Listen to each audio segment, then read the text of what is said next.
Welcome to Sirisha's వంటిల్లు channel అండి. నమస్తే అందరికీ. నేనైతే ఇలా తెలంగాణ డిష్ సర్వపిండితోని మీ ముందుకు వచ్చేసిన. ఇక చూసింటారు కదా ఎంత ఎర్రగా గాలినాయో. ఇవి మస్తు క్రిస్పీగా క్రంచీగా కూడా ఉంటాయి. ఇక క్రిస్పీగా కూడా ఉంటాయి. నేను ఒకటి డిష్ చూపిస్తాను. ఇక చూస్తున్నారు కదా, ఇగో ఎంత మంచిగా ఇట్లా అనంగా నెరిగిపోయింది. ఇగోండి, ఇగో తింటుంటే కూడా కర్ర సూపర్ ఉన్నది టేస్ట్. ఇక మీరు కూడా ట్రై చేయండి ఫ్రెండ్స్. ఇట్లా ఎర్రగా గాల్చుకోవాలా. ఈ వీడియోలోకి అయితే పోదాము. రెడీ చేయకుండా వీడియోలోకి అయితే పోయి చూసేద్దాము.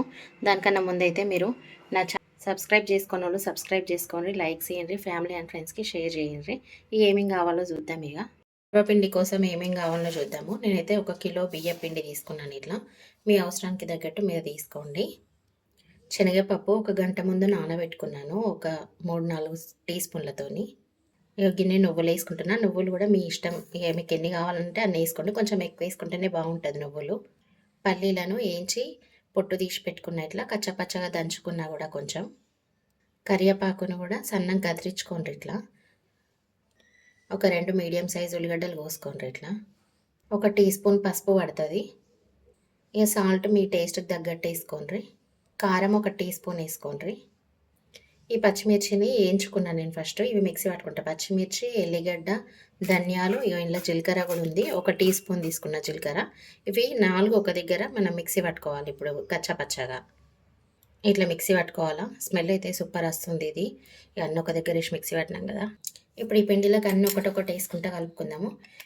నేను టీ స్పూన్తోని 1.5 టీ స్పూన్ వేసుకుంటున్నా. కిలోకి 1.5 కొలత కరెక్ట్. ఇక ఎప్పుడైనా అప్పాలు చేసుకున్నా అంతే. ఇప్పుడు పల్లీలు వేసేసుకుంటున్నా. నువ్వులు వేసుకోండి. ఇప్పుడు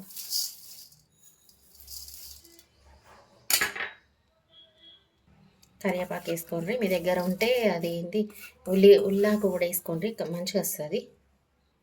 ఇప్పుడు ఉల్లిగడ్డల్ని ఇట్లా మంచిగా నలుచుకుంటూ వేసుకోండి. ఇప్పుడు పప్పు వేసుకోండి. శనగపప్పు ఆల్రెడీ 1 గంట ముందే నానబెట్టుకునేది. 1 టీ స్పూన్ పసుపు వేసుకోండి. మంచి కలర్ వస్తాయి ఇవి సర్వపిండి పసుపు వేసుకుంటే. 1 హాఫ్ టీ స్పూన్ కారం వేసుకోండి. ఇప్పుడు మనం మిక్సీ పట్టుకున్న పేస్ట్ ఉంది కదా, ఇది వేసేసుకోండి. ఇప్పుడు ఇవన్నీ కలిసిపోయేలాగా మంచిగా పిండికి పట్టేటట్టు మంచిగా కలుపుకోండి. మొత్తం ఇట్లా ఈ సర్వపిండి అనేది మనము ఎంత పిండి వేసుకున్నా తక్కువే. ఇది 2-3 రోజులు కూడా నిల్వ ఉంటుంది కాబట్టి కొంచెం ఎక్కువ వేసుకున్నా ఏం కాదు. ఇక పొద్దుగాల సాయంత్రం పూట షాయిలకు తింటుంటేనైతే ఇక కమ్మ ఉంటుంది. ఇక మీకు కూడా ఎంతమందికి ఇష్టమో అట్లా తినడు కామెంట్ చేయండి ఫ్రెండ్స్. ఇట్లా కలిపేసుకోండి ఫస్ట్. ఇట్లా కలుపుకున్నాక కూడా మీకు డౌట్ ఉంటే పిండిని ఇట్లా అరిచేతిలో పోసుకొని కొంచెం టేస్ట్ చూడండి. ఉప్పు తక్కువ ఉంటే మనం ఇప్పుడే వేసేసుకోవచ్చు. నాకైతే ఉప్పు సరిపోయింది. ఇప్పుడు ఇలా కొన్ని నీళ్ళు పోసుకుంటే పిండి కలుపుకున్నాడే. అయితే కొందరికి మొత్తము ఈ పిండి బాగుంది కదా కలుపుకోరాదని అనుకుంటారు. అట్లాంటి కోసం ఒక టిప్ చెప్తా. ఇట్లా ఒక చిన్న తాంబూలం తీసుకొని మీకు కన్వీనియంట్గా తీసుకొని ఇప్పుడు ఆ బేషన్ల నుంచి కొంచెం మీకు ఎంతెంత కలుపుకొస్తుందో అంతంత పిండి తీసుకోండి. ఒక ముద్దకు సరిపడా తీసుకున్న చాలు. ఇట్లా తీసుకొని కొంచెం నీళ్ళు పోసుకుంటా తడుపుకోండి. ఇట్లా కొంచెం తీసుకోండి పిండి. అదంతా అట్లానే ఉండని, ఏం కాదు. అన్నీ పడ్డాయి కదా అట్లా మళ్ళీ కొంచెం తీసి కలుపుకోవచ్చు. ఇట్లా కొన్ని నీళ్ళు చల్లుకుంటా ఈ గుంట వేసుకొని గుంటలో ఫస్ట్ కొన్ని పోసుకోండి. ఫస్ట్ నీళ్ళతోని ఇట్లా అనుకోండి. ఫస్ట్ పిండిని ఇట్లా అనుకున్నాక ముద్దకు వచ్చినాక నీళ్ళు సరిపోయినాక మంచిగా కలుపుకోవాలా.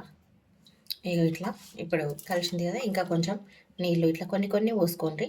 ఒకటేసారి గుమ్మరించుకోకండి. పిండి ఉన్నట్టయితే ఏం కాదు, కానీ పిండి లేకపోతే బాగా అవుతుంది, బాగా మెత్తగా అయితే. ఇట్లా కొన్ని పోసుకుంటా ముద్దకు వచ్చేదాకా కలుపుకుంటారు. ఇట్లా మంచిగా ఇట్లా ముద్ద లెక్క వేసుకోండి. ఇక సర్వపిండి అందరికి ఇష్టమే. మరి ఎక్కువ కలుపుకుంటే మనకు పిసుక రాదు అని అనుకున్న వాళ్ళు కూడా ఇట్లా కూడా వేసుకోవచ్చు. ఇది 2-3 రోజుల దాకా నిల్వ ఉంటుంది, ఏం ఖరాబ్ కాదు ఎక్కువ వేసుకున్నా కూడా. ఇప్పుడు సర్వపిండి దేనికైతే ఒత్తుకుంటామో ఆ గిన్నె తీసుకుందాము. ఇట్లా ఇంట్లో ఫస్ట్ నూనె పోసుకోండి. ఇట్లా అల్యూమినియంయే తీసుకోండి, మంచిగా పడుతుంది నూనె కూడా బాగానే పడుతుంది. ఇక స్టీల్ కానీ నాన్ స్టిక్ కానీ తీసుకుంటే సర్వపిండి అంత టేస్ట్ రాదు. ఇట్లా అంతా తిప్పుకోండి నూనె అంతా పట్టేటట్టు గిన్నెకు. చేతులకు కూడా కొంచెం నూనె పోసుకోండి. ఇట్లా 2 చేతులకు ఇట్లా పోసుకొని 2 చేతులకు రుద్దుకోండి. ఫస్ట్ 2 చేతులకు నూనె రుద్దుకొని పిండి చేతులకు తీసుకోండి. ఇట్లా తీసుకొని ఇట్లా వేసుకోండి ఫస్ట్. ఇట్లా అయితే నూనె రుద్దుకుంటే ఏంటంటే పిండి చేతులకు అంటుకోదు. ఏదైనా ఏ పిండి అయినా మనము ఫస్ట్ పిండి వంటలు చేసేటప్పుడు చేతులకు నూనె అద్దుకుంటే మనకు పిండి చేతులకు అంటుకోదు, ఇబ్బందిగా ఉండదు. ఇట్లా వేసుకొని రప్పలెక్క ఇంట్లో వేసేసుకొని ఇట్లా వేసేసుకొని ఇట్లా ఒత్తుకున్నాడే ఇక ఇట్లా మంచిగా మీకు ఎంత పడితే అంత ఒత్తుండ్రి. ఇలా రౌండ్గా గిన్నె చుట్టుముట్టు వచ్చేదాకా ఒత్తుకోండి. ఇగో సర్వపిండి గిన్నె కొత్తేసుకున్న.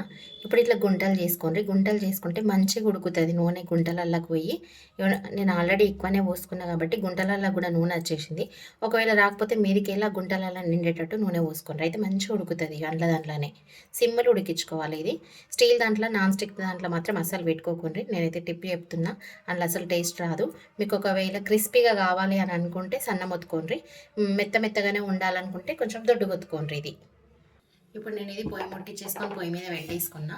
ఇక మూత పెట్టేసుకున్నాడే సిమ్లో పెట్టుకోండి. మంచిగా అది ఉడికేటప్పుడు మీకు ఇట్లా చెమట వచ్చినట్టుగా నీళ్ళుని పడుతున్నట్టుగా సౌండ్ వస్తుంది, అప్పుడు తీయండి. ఉడికిందో లేదో ఒకసారి మూత తీసి చూసుకుందాం. చూసుకోవచ్చు కూడా మూత తీసి. ఇంకొడకలేదు, ఇంకొడకాల.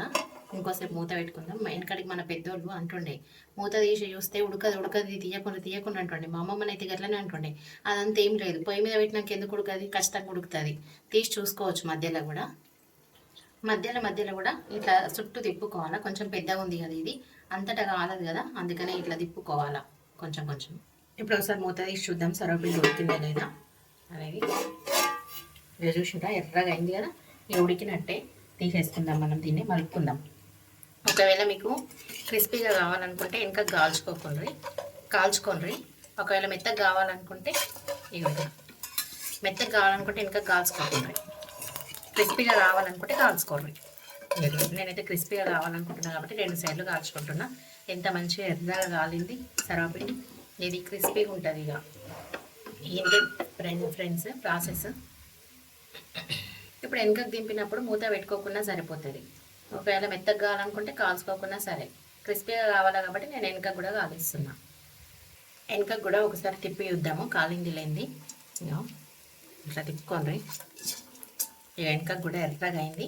ఇప్పుడు ఇది క్రిస్పీగా ఉంటుంది. ఇంతే, మీ దగ్గర ఉన్న పిండిని మొత్తం ఇట్లానే పెట్టుకొని ఇట్లానే కాల్చుకోండి friends. Thanks for watching my video.